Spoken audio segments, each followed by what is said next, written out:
How are you? How are you, fellow Zimbabweans? Fellow Zimbabweans, how are you?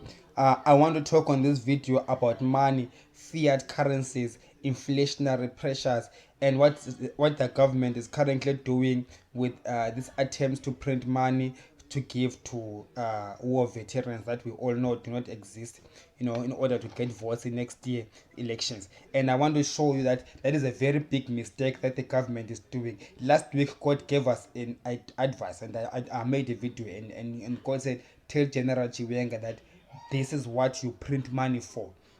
Remember, uh, two things. The Zimbabwean government wants to print money so that they can give war veterans. And we know that the war veterans are probably less than 30,000, but they are saying that there's 160,000 people. And so we know that they are going to be give ZANU PF affiliated people money so that those people who would do whatever ZANU PF wants them to do, which may not be limited to peaceful mechanisms of campaigning just to retain power. Now we are talking about where is that money going to come from when the government doesn't have money to do lots of stuff. Well, it's very simple. I know where the money is going to come from. They will print it. Okay, so printing money, quantitative easing, isn't necessarily an evil thing. It's actually something that will continually happen as the economy grows. But there is a question mark. There is an asterisk there. So I'll get to that. Now let's go back to the other thing. What I was saying that in Zimbabwe we have like a health crisis. The doctors and the nurses will strike because they're not being paid. The hospitals and clinics are understocked. Now, the health sector in any country is very paramount. If our education system were to break down for a year, it's okay. The children can go to school the following year. They will lose 1 year. But if the health sector is crippled for 1 year, our people will die. They cannot be alive again the following year. Do you get the picture? So even if a country is going to the doldrum and falling, one thing that it must not fall is the health sector. It is very, very, very, very important. It is strategically important that you have to use all sorts of ammunition to defend it. Hence, God said to me, tell General Chiwenga that in order to save the health sector, you will have to print money, even if you do not have the, if you don't have the money, we can print money for that. And I will qualify why printing money for the health sector is productive and good for the economy, whilst printing money to give war veterans for votes is bad for the economy and for the government. Now, for us to understand that, okay, we need to understand the value. We need to understand what happens when one prints. I know I didn't finish the health thing. The health stories like this. If if the health system breaks down, I'm coming back to my point of mind. If the health system breaks down, you begin to get diseases. We get outbreaks of so many diseases, left, right, and center. And because of that, the diseases will have a crippling effect on the economy. Some jobs might be closed. Come and look at COVID. COVID locked down the whole world. So if we are going to look at a health crisis in a country, you will have other diseases that may close down parts of the economy, parts of the places in the country, and it may cause a lot of problems that cannot be solved by the gun or by votes. So it is critical to maintain your country healthy. So okay, I think I've exhausted that point. Now, what is money printing? A lot of people do not understand what money printing is. And many people think that printing money is bad. But printing money is not always bad. In the Zimbabwean context, we have printed money during the wrong times and they've had negative outputs. And we have printed money in the right times and you didn't know about it. In fact, money is always printed all the time. It's just that the rate of money printing is very little. That is, it's what economics call broader money supply, increasing the money supply. Now, the money supply increase that Zimbabweans remember very affectionately is in, I think it was 1997, 1998, when Robert Mugabe printed money to give to compensate for war veterans, and then after that there was inflationary pressures, and the Zim dollar began to fall dramatically. And also we know about the 2006, 7, 8 money printing that led to hyperinflation in Zimbabwe, right? And yeah, and then uh, currently as well, I'm not sure about the past last 2 years how money supply has been increasing in Zimbabwe, but I wouldn't be surprised that if it is part of the reason why the Zim dollar is actually falling right now. Now, if you look at the United States has been printing money in the past 2 years, and in between 2008 and 2009, they had a quantitative easing one, QE2, QE3, QE4. Yet they're just starting to get some inflation now, but for a long time they're not getting inflation. Now, then you ask yourself, where did the inflation go to? So I would like to tell you, explain to you good money printing and bad money printing, and why is it good and why is it bad, and what we need to do in Zimbabwe. How are we supposed to manage our monetary policy in order to grow the economy without hurting the economy, without having to sell ourselves to other people. Now here's the thing: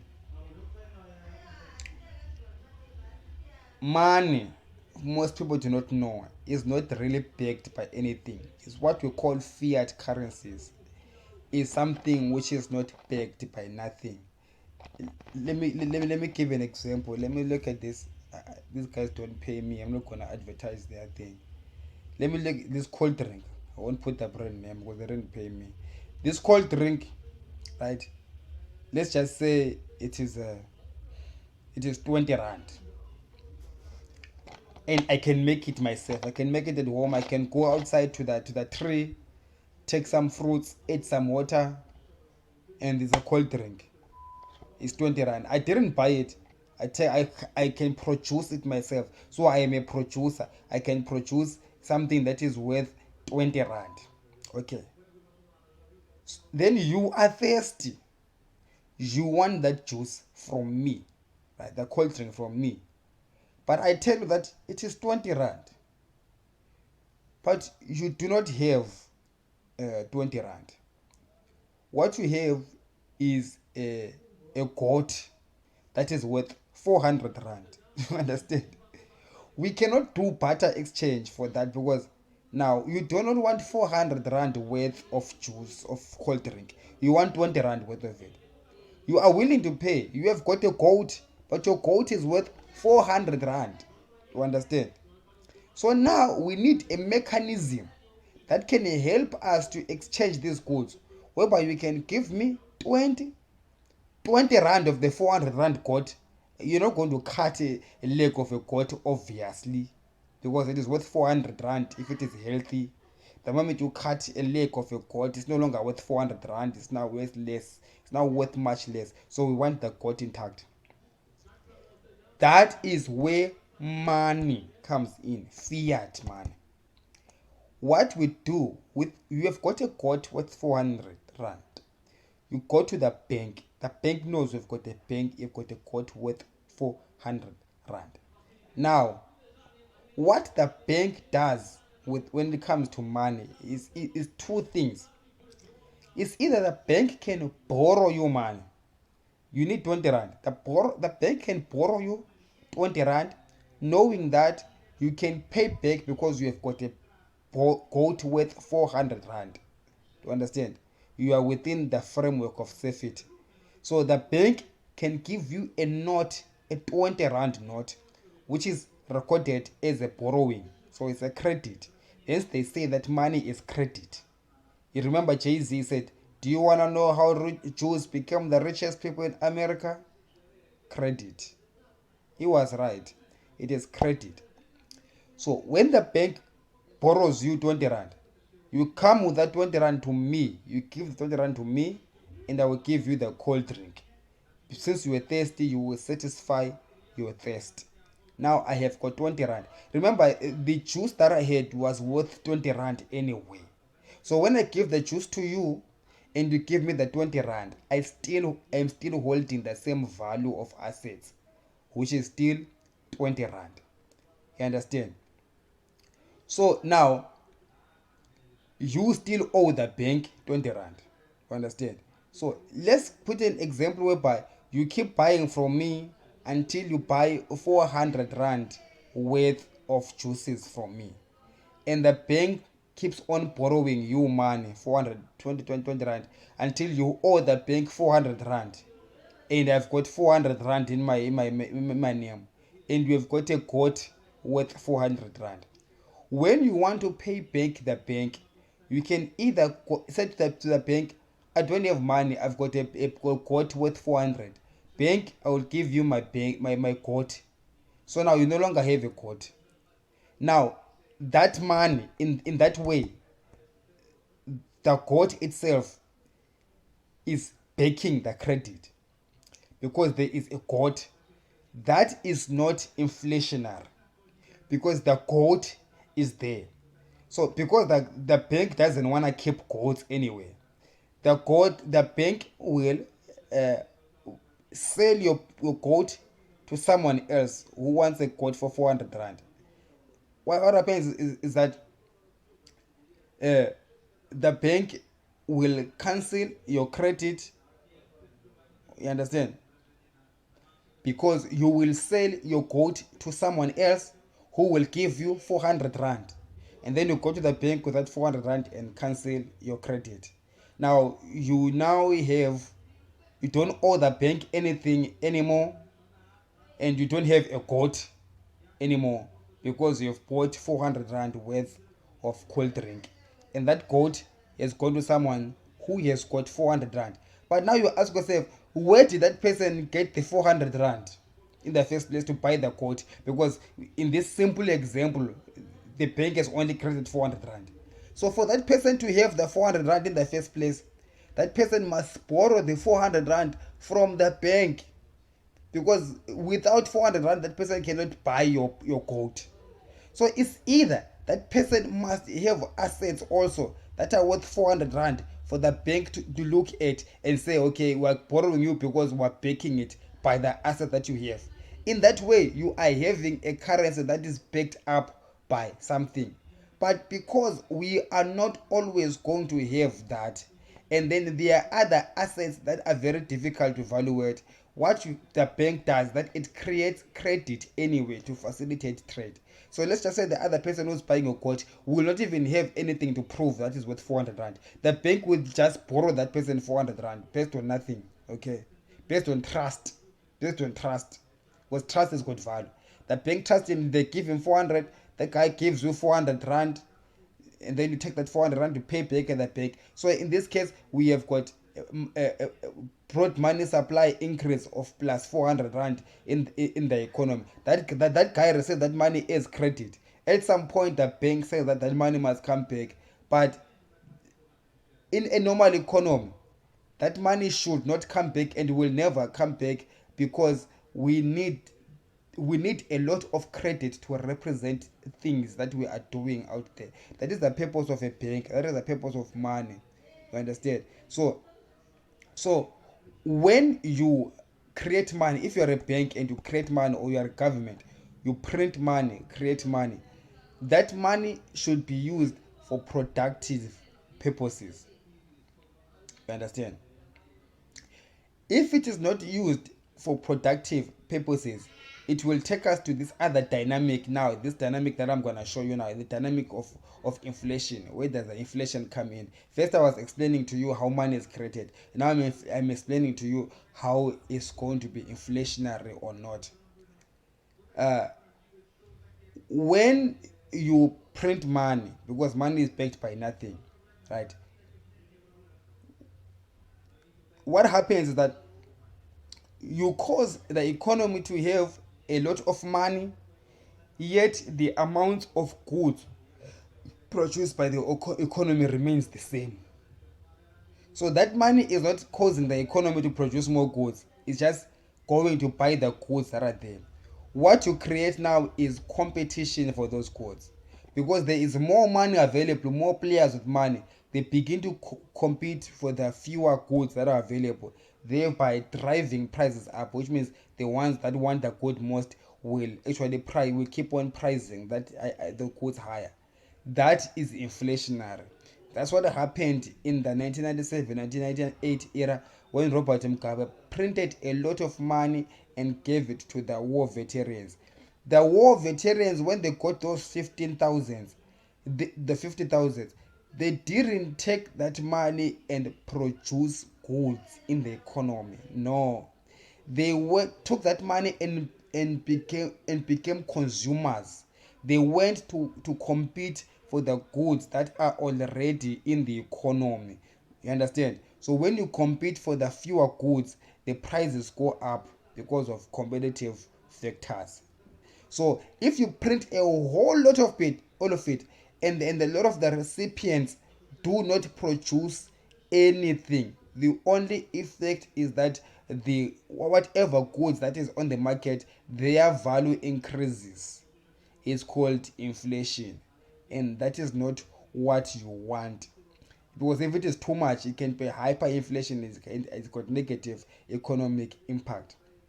Now, what is good money printing? Good money printing is when you increase money, broad money supply, and that money is not used to compete on the available goods. However, that money is used to create goods, to add goods that are produced in the economy. You understand? So when I receive money from the bank and I just buy goods that are there, I'm causing inflation. But if I receive money from the bank and buy productive factors, or use money on productive factors, which means that that which I use that money for will produce goods that can be sold, that can be part of the supply of products in an economy. I'm actually increasing the gross domestic product. Do you understand? Meaning that when we give you money, and that money we give you, you make more bread. There is more bread produced in the economy. But if we give you money, you just go and buy bread.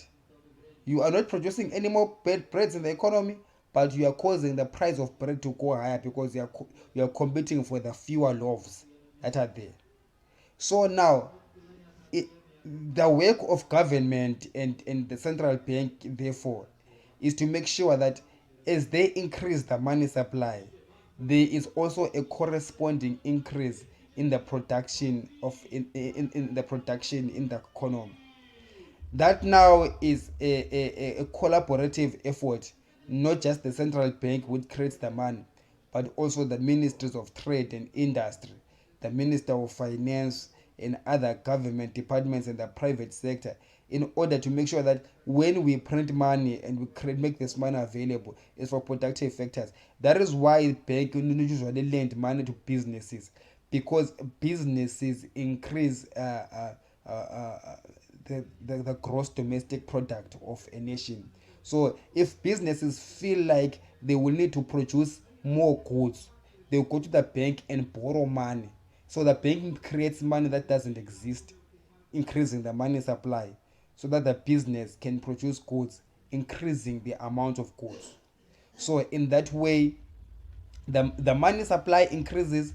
At the same time, there's a corresponding increase in the amounts of produce in the country. That way there is no if there's not much inflation, because even as demand increase, so does supply. So the demand and supply curve, it might change its position, but it will still remain very less in the same price range. In that way, that is not inflationary. But what Emerson Mnangagwa is going to do now, when he is going to be printing money to give all of these ZANU PF militia and all these war veterans who do not have an intention of producing goods and services without money, they will just use that money for consumptive purposes. Therefore, we are putting a lot of money in the system to compete over the goods, the scarce goods that that are available. Because what you want to kill, what you want to kill is scarcity of goods. You want to make goods less scarce. You want to produce more. You want to produce more goods. And by the way, you don't just produce goods for the sake of producing goods, but you produce goods because those goods are needed. Okay, they are not just demanded but needed. Remember, there's a difference between demand and need. Demand is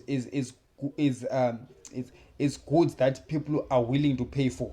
You see, I actually, if let's say I want to eat eggs every day, but I don't have money for eggs every day, I do not create a demand. I don't have a demand for eggs. I just want eggs, but I don't have a demand because I don't have the money. But the moment I have the money for the eggs, then that money I have contributes to the demand of the eggs. So now there's a demand of eggs because why? Because I've got money. So now if I'm a war veteran and I'm given money that is printed from thin air, now therefore, because before I was having my breakfast with bread without butter, now that I've got money, I've got demand for eggs, I've got demand for butter, I've got demand for sausage. That money causes the increase in demand, but the number of eggs is not going to increase because I've got more money. The number of eggs produced in the economy will remain the same, but the number of people that have got money for the eggs now is increased. Therefore, because there's many of us that want the fewer eggs, because we have now been given money by Emerson Mnangagwa so that he can be president next year, we begin to compete for those eggs. So we begin to bid prices higher. If the egg is $2, I will say I'll pay three. Other guy who has got more money is gonna say I'm gonna pay 3.50. Another one's gonna say I'm gonna pay $4. So now the price of eggs goes to $4. Do you understand? That is how inflation is derived. So inflation has got negative factors if it is too much, because even though you will think that the one who produces eggs will make more money, but it will have a negative effect on other people that use eggs as inputs for other produces that they do, and therefore meaning that even down the line prices keep going up. Now you are disrupting the balance of the price balance within the economy, and therefore that erraticness balance that causes everybody to keep on demanding more and more and more and more, and that race can be faster and faster until it's what we call hyperinflation, and it's unsustainable, and it's got many other negative effects, boomerang effects in other sectors of the economy, like in the lending sector, and investment environment as well, and also there's a lot of negative environment. So generally monetary and fiscal policy must work towards maintaining a kind of like moderate inflation rate that is not too much hyper and that is not less than zero, because also a deflationary environment is also has other negative connotations to it. So you do want a very very minimal if inflation. The US Reserve Bank targets 2% inflation, and yeah, I think the South African Reserve Bank targets how much? I think their band is higher than 2%, but yeah, you do want inflation, but not too much inflation. Okay, so so what am I saying? What I'm saying now is that what the government wants to do, to print money to give to people that will not use that money to produce things, more or less it is bad for the economy. It's got negative ramifications. So it doesn't really mean that all the people that will receive this money will not produce, understand, but there is no telling that they will produce. There is no apparatus that is set up to ensure that they produce. So it is possible that some of the people that will get this money, some of these war veterans, will use that money to be productive, to add more goods and services within the economy, which is actually tempering down on inflation. But the fact that we do not know that, understand, what we can safely say, what we can know from empirical evidence is that generally the kind of people that we're talking about are the people that are going to use that money for consumptive purposes, not for investment purposes. Understand? So you need to increase money supply for investment purposes, and that is not inflationary. So if you want to increase money supply for consumptive purposes, it will be only at those special times when you actually are intending to create inflation. But in this case, it is not our intention to create inflation. We want to curb inflation. Understand? And so it is it's an ill advice for Emerson Mnangagwa to be uh, increasing money supply that way for the sake of elections, because the other ramifications in the economy are dire in the long term. However, on this channel last week or two ago, God did tell me to advise the General Chiwenga to increase money supply for the health sector, because you understand that first of all, first and foremost, it is actually a strategic defense mechanism to keep the health sector health sector well financed, and so that we can have a healthy country. If the health sector is fine, then you are keeping the country stable health wise, because an unhealthy health sector will destabilize a lot of facets, or a lot of points within the economy, and even the general well-being and fabric of the nation. So strategically speaking, that is when you use your money creation abilities to strategically position the nation in a way that it is safe from this wave of health attack. As we can see the importance of health, when we had the virus in the past 2 to 3 years, the world economies were shut down and put health as a priority over other economic and political goals. So your number one goal is to keep your country healthy. So I think that the pandemic did show us the importance of health in any society. So God said to Chiwenga, you know what you can do is that you need to, therefore, as a last resort mechanism, or maybe not last, but as a fairly good plan, is to increase broad money supply through the creation of money quantitative easing, and use that money and invest in the health sector. As you can see, as you create that money, it is not consumptive in the health sector. It is an investment into the health sector. You understand? Because there is returns from the health sector.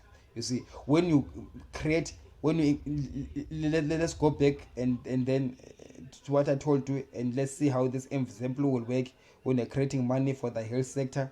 So here it is. You increase the money supply in the country that you're going to use in the health sector, and that money will be used as an investment, which means that you are increasing the capacity of the health sector. Remember that there is already demand for health in the country, By demand, I mean people that want health services and they've got the money to pay for it. If you want health services and you don't have the money to pay for it, then there is no demand. That's not what we call demand. We call it demand only if you want it and you can pay for it. So there's a lot of people in Zimbabwe who want health services and they can pay for it. The thing is, there is no supply of it. So now, once you inject money into a sector so that you can avail, you can increase the supply of the goods and the services, therefore, in that sector, it is not inflationary, because the amount of money that is printed by the government that is invested in the health sector is the same amount of money that will come from the people that are going to be using the health sector. You understand what I'm talking about?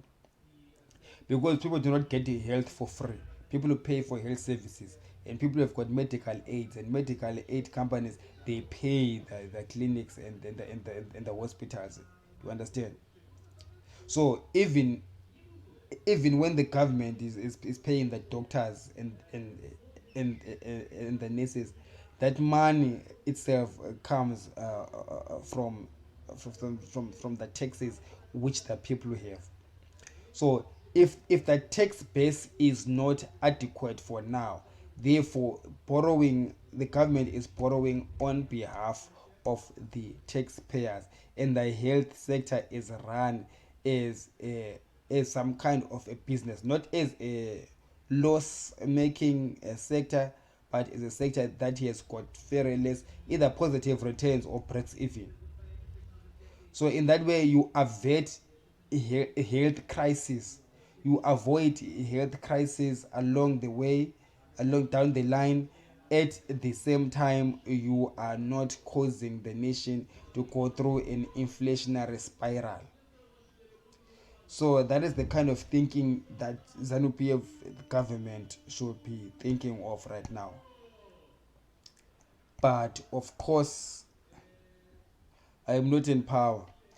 I cannot make those decisions. Unless if you vote for next year and vote for me, then we will be thinking along those lines. My name is Ngobani Zondo. Thank you for watching the Real Zondo Commission. Vote for me next year.